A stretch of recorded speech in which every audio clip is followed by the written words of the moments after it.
हाँ बच्चों, ऐसी क्या चीज़ है जो हमारे बच्चों को डरा रही है? हमें शेर को डरा के दिखावे, जब मानेंगे हम?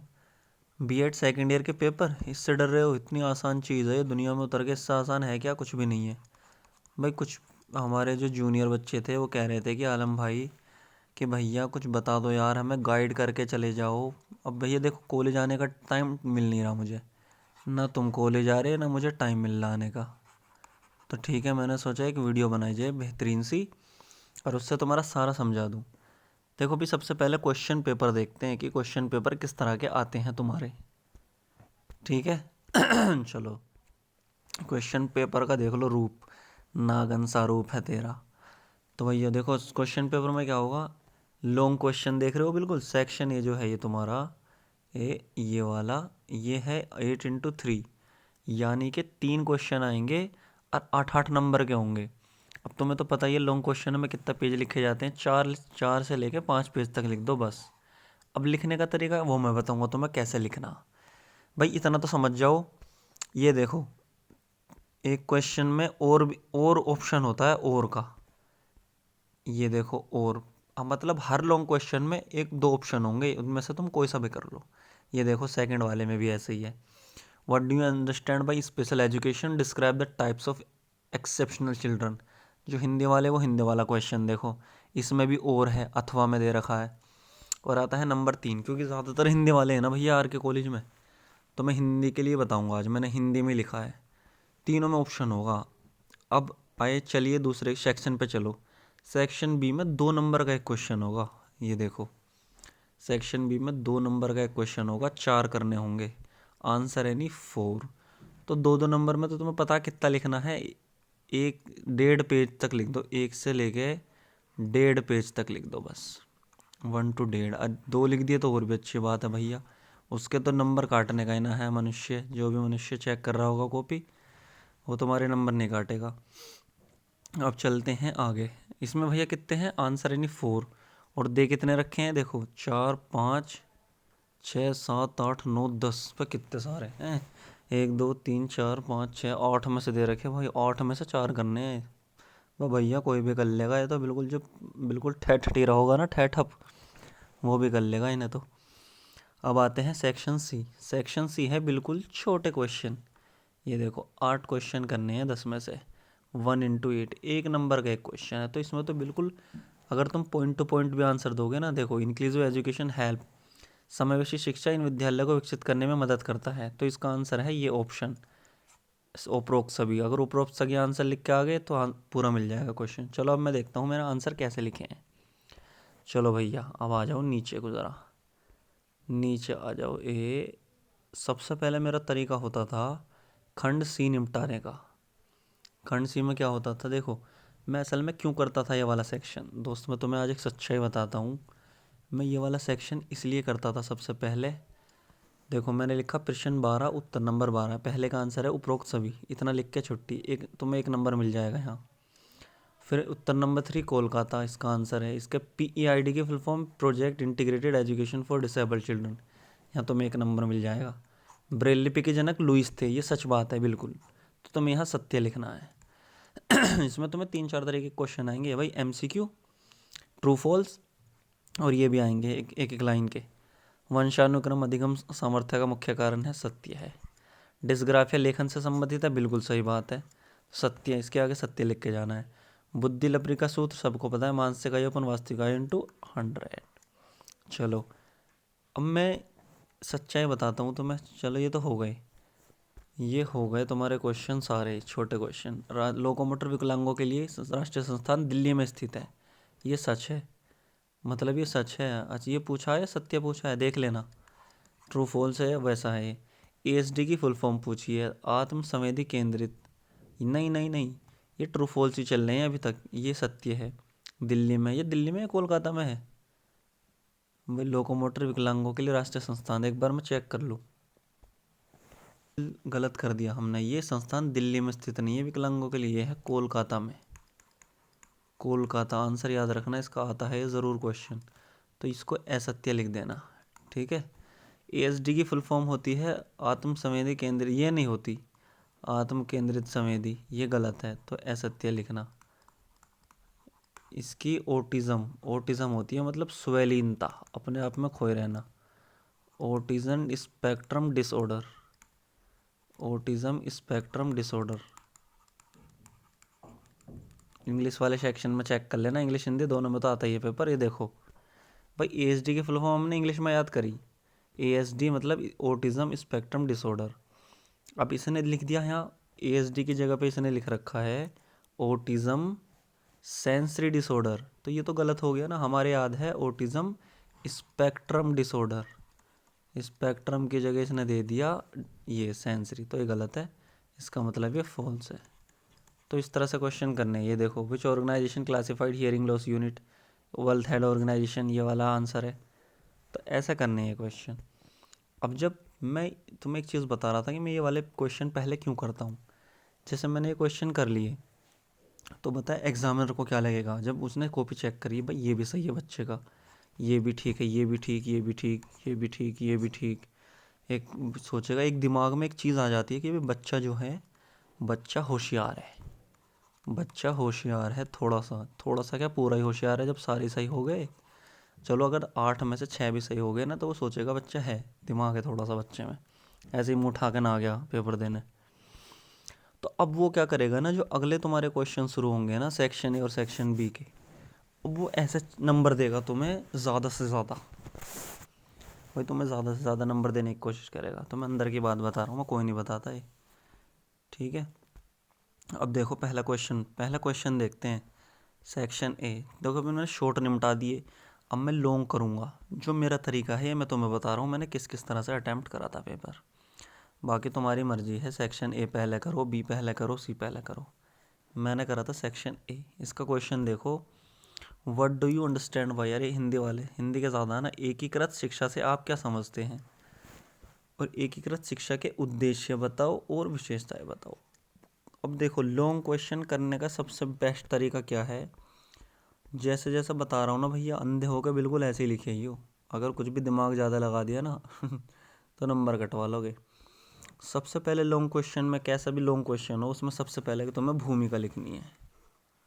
भूमिका में कि भाई एकीकृत शिक्षा ऐसी शिक्षा है जिसमें बहुत सारे बच्चे, मतलब ऐसे बच्चे होते हैं कि विकलांग बच्चों के साथ साथ सामान्य बच्चों को भी पढ़ाया जाता है, जिससे कि उन बच्चों में हीन भावना की, वो जो छोटे वैसे जो बच्चे रहते हैं उनमें, विकलांग बच्चे, उनमें वो नहीं रहता यार मैं ये नहीं कर सकता, ये नहीं कर सकता, वो नहीं कर सकता, हीन भावना बोलते हैं इसे। तो वो हीन भावना ख़त्म होती है, उनके साथ रह रह के वो तेज़ हो जाता है। ये लिखना भूमिका में।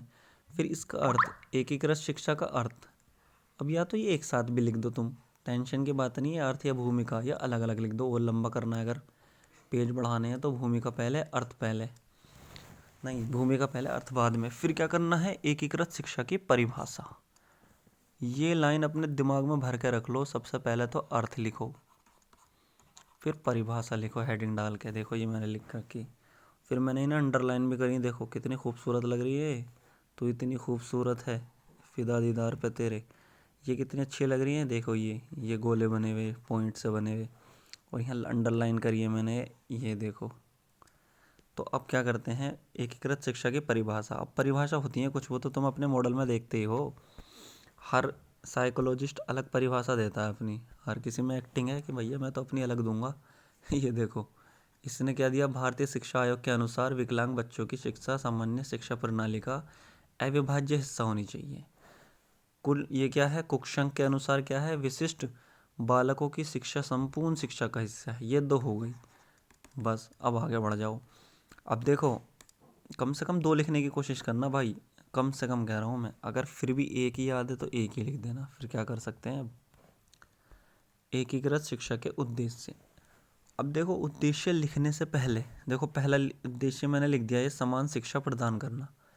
इस शिक्षा का मतलब ये तो है एकीकृत शिक्षा के सब बच्चे जो विकलांग बच्चे हैं और सामान्य बच्चे हैं, उनको एक जैसी शिक्षा मिले, भेदभाव ना हो।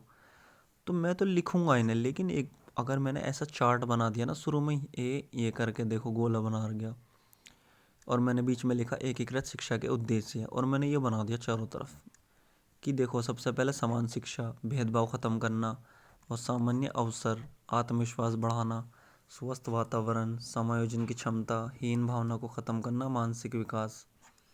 ठीक है भाई, तो ये लिखने से क्या होगा, एग्जामिनर को एकदम से उसे ये पता चलेगा कि भाई तुमने 8 के 8 पॉइंट लिख दिए।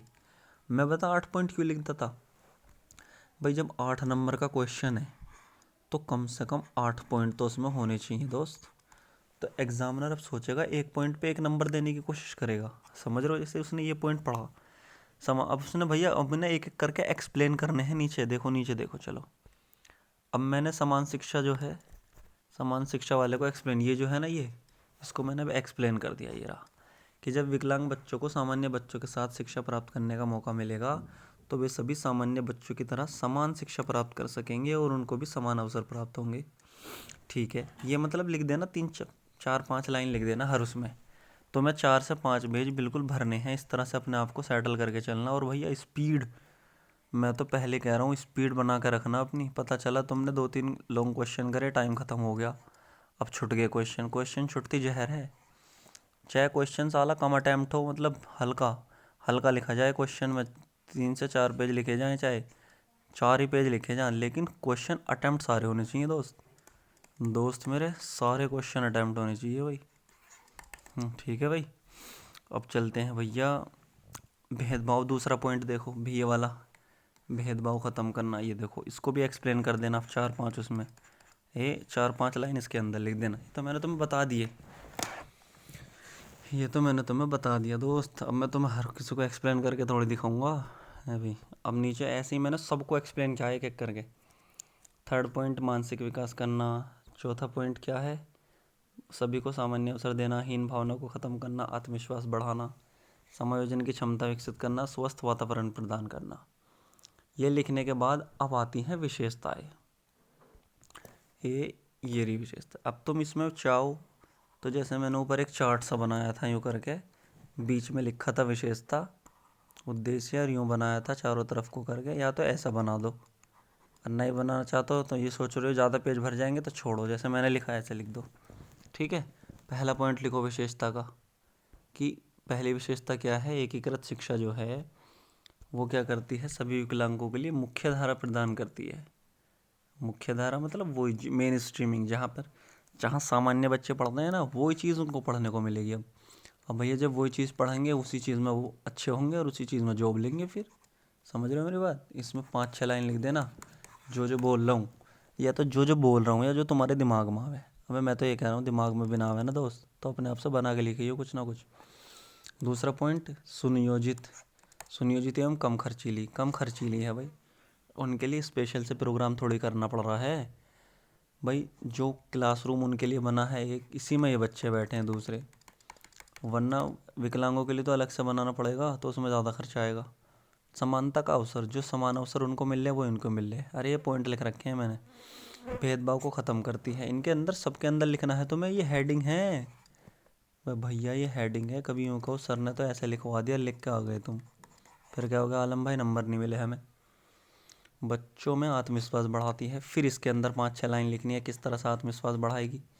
विकलांग बच्चों को अवसर प्रदान करती है, फिर इसके अंदर 4 5 लाइन लिखनी है। समग्र विकास, समग्र मतलब बहुत, समग्र मतलब होता है होल, हर चीज़ का विकास होता है उन बच्चों में, पढ़ाई का भी, खेल कूद का भी। वो थोड़े बहुत तो खेल खेल ही लेंगे बैठे बैठे, चिड़िया उड़, मैना उड़, तोता उड़, ये तो खेल ही सके हैं।